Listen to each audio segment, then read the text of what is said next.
Assalamualaikum warahmatullahi wabarakatuh. Jumpa lagi, ketemu lagi sama saya di Spung Cah Japung Jawa Lampung. Bocah kepo bawel cerewet tembem pesek-pesek. Pesen lagi, sebelum kalian kasih komentar like dislike-nya, tonton dan dengarkan video yang kalian buka sampai selesai agar tidak terjadi kesalahpahaman, oke? Di sini saya ingin membaca artikel serta memberi tanggapan sedikit gitu ya mengenai masalah Ijtima jilid 2. Jilid 2 nanti ada jilid 3-nya enggak ya? Kenapa saya tampilkan HRS di depan sini? Karena ada sangkut pautnya dengan HRS. Sudah aku duga dan faktanya kenyataannya memang hasilnya seperti itu. Pinter aku ya, my instinct is very good. The best instinct in the world. Wow. Prabowo tanda tangani fakta integritas Ijtima Ulama 2. Ini isinya. Tempo.co Jakarta, calon presiden Prabowo Subianto dan petinggi Gerakan Nasional Pengawal Fatwa menandatangani fakta integritas sebagai hasil dari Ijtima Ulama Jilid 2. Rangkaian ijtima yang digelar hari ini kemarin ya di Hotel Grand Cempaka tersebut menghasilkan beberapa poin kesepakatan. Salah satunya itu Ijtima meminta kepada Capres-Cawapres Prabowo Subianto dan Sandiaga Uno apabila mereka terpilih, mereka harus berusaha melakukan rehabilitasi tentang kepulangan Bapak HRS serta memulihkan keadaan kehidupannya di Indonesia. Sudah kuduga. Menetapkan Letnan Jenderal Haji Prabowo Subianto sebagai calon presiden pemilihan presiden tahun 2019 dan Haji Sandiaga Salahuddin Uno sebagai calon wakil presiden 2019. Bunyi fakta apa fakta sih sebenarnya? Bunyi fakta sama fakta beda kali ya. Bunyi fakta integritas dalam poin pertama dan kedua yang diatur surat keputusan Ijtima Ulama dan Tokoh Nasional nomor 1 Ijtima menetapkan presiden dan calon wakil presiden tentang penetapan presiden dan calon wakil presiden. Kesepakatan tersebut telah ditandatangani oleh petinggi GNPF dengan Ketua Dhani Anwar. Dengan ditandatanganinya hal itu, aku jadi ingat ini seperti menjilat ludah sendiri gitu ya. Mengatakan pihak-pihak oposisi itu selalu berkoar-koar mengatakan kalau Bapak Jokowi itu bonekanya Ibu Mega, bonekanya PDI Perjuangan. Lah ini di sebelah sini ada kerja-kerja capres dan cawapresnya bila menjabat diatur, diberikan perintah, diberikan persyaratan, diberikan permintaan dan permohonan serta keinginan dari Ijtima Ulama. Ya apa terus tadi nih? Ya sama aja mereka bakal jadi bonekanya Ijtima ya. Ya wis gak apa-apa, biasanya emang begitu. Orang kalau ngomongin orang akhirnya hal itu akan terjadi pada dirinya sendiri. Makanya jangan suka ngomong-ngomongin orang ya. Ada hal buru-buru gitu nggak usah diomong-ngomongin. Nanti nempel sama diri kamu tuh sendiri. Di berbagai artikel juga ada diperlihatkan di area Ijtima Ulama 2 spanduk HTI siap menangankan Prabowo. Nah, dari sini mungkin kita bisa berpikir selama ini apa yang disampaikan oleh para projo itu, kalau memang HTI ada di belakang mereka, ada di antara mereka, itu nggak bohong ya, nggak hoax gitu ya. Kenyataannya emang seperti itu tuh. Jadi gimana ya? Iki aku bingungnya itu nggak bingung sih, maksudnya ketawa-ketawa sendiri gitu. Kalau ngebaca hasil-hasil Ijtima Jilid 2 ini ketawa-ketawa sendiri gitu, ngatain Pak Jokowi bonekanya Bu Mega, bonekanya PDI lah, kok ini malah kerja-kerja capres cawapresnya malah mau diatur sama ijtima ini ya apa sih? Tapi ya wes gak apa-apa lah gitu ya. Karep-karep kono wes.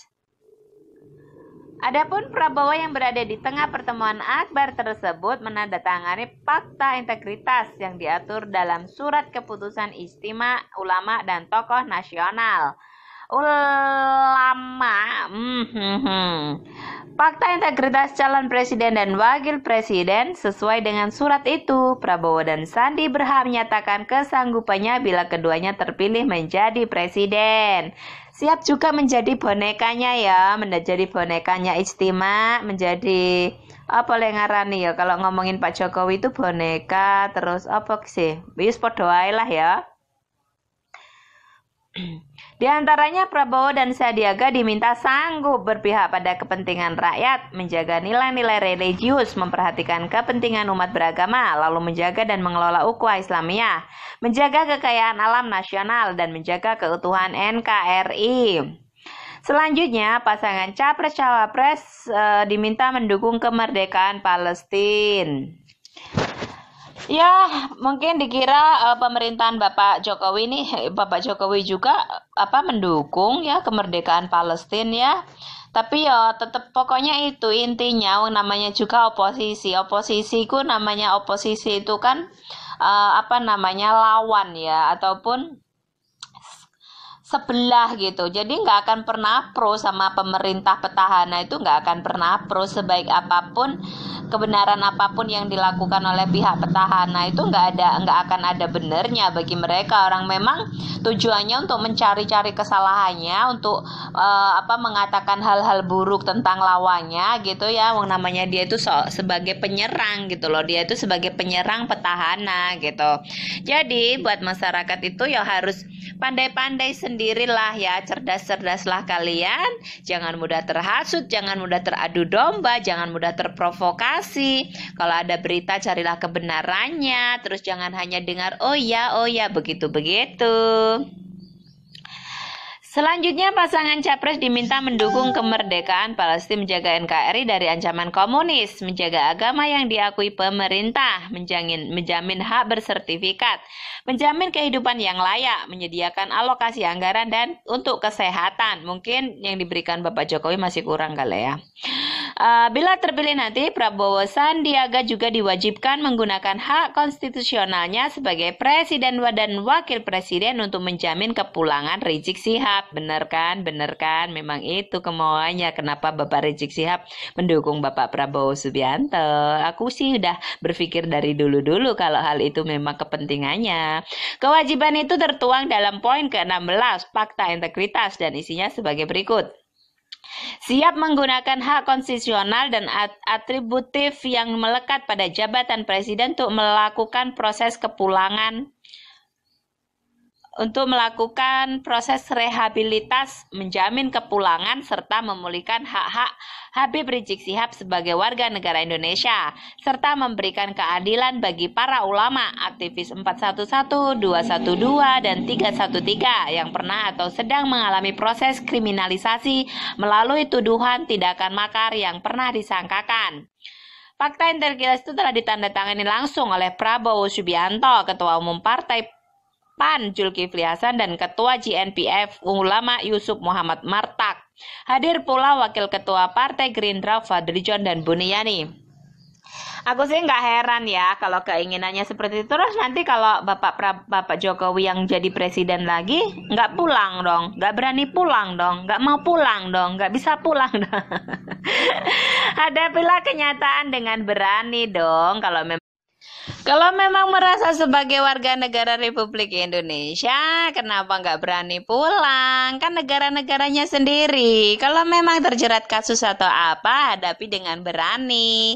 Hadapilah hukum dengan berani. Seperti yang pernah dikatakan waktu kasusnya Bapak Ahok itu kan ngotot-ngotot suruh cepat menangkap Bapak Ahok, takut karo melarikan diri dan sebagainya. Lah kok malah dirinya sendiri yang nggak pulang-pulang toh Pak HRS, pulang Pak. pengikut-pengikut Bapak itu sudah rindu sama Bapak. Nggak perlu nunggu Bapak Prabowo Subianto jadi presiden. Kan ini negara, ini kan tanah air Bapak sendiri. Kenapa nggak pulang dengan sendirinya gitu? Kenapa harus nunggu tahun depan? Pulang saja nggak apa-apa kok. Ya, itu tadi ya. Sekali lagi saya minta sih kepada masyarakat, seluruh masyarakat Indonesia itu kita harus cerdas dalam berpikir, bertindak, memberikan pilihan ataupun dukungannya kepada siapapun itu. Ikuti nurani kalian, jangan ikut paksaan, ikut-ikutan dan sebagainya. Sekali lagi sering saya lulukan, jangan memilih hanya karena suara-suara saat berkampanye atau berorasi. Karena apabila tidak terbukti, kalian akan merasa tersakiti dan kecewa. Pilihlah dengan hati nurani kalian. Apapun yang akan terjadi, kalian tetap akan lapang dada dan tetap akan menerima kenyataan itu. Dan itu saja ya. Apabila ada kesalahan, saya mohon maaf yang sebesar-besarnya. Terima kasih. Semoga kita tetap menjaga persatuan dan kesatuan bangsa. Salam damai untuk Indonesiaku, salam damai untuk NKRI-ku, salam damai untuk saudara-saudaraku. Saya Ria, assalamualaikum warahmatullahi wabarakatuh. Salam damai selalu. Terima kasih. Semoga kalian selalu diberikan kesehatan jasmani dan rohani serta selalu dalam lindungan Allah Subhanahu wa Ta'ala.